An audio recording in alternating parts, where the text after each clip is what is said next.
Guys, yung ano, maghapong umuulan. Tapos ganyan lang siya, maghapon lang din siya, nagkakape at saka nag-Facebook. Ikaw nga. Wala nga naman ako. Hinihintay pa namin yung tinapay. Nabili pa Oh, at sabi niya sa akin, tita, wala daw siyang tinapay, may kape siya. Ay, di nagpabili naman ako. Nahiya naman ako. Oh. Tingnan nyo, guys.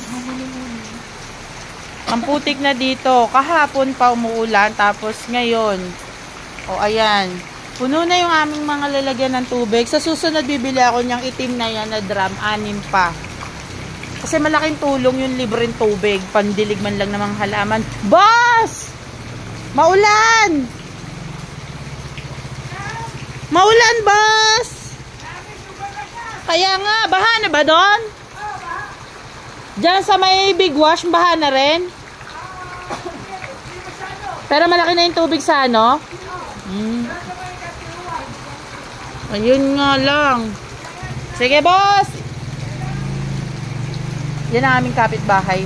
Si Sir Guard ang tawag namin kasi guardia siya. Yun yung work niya. Hi! O, diba? Bye, guys!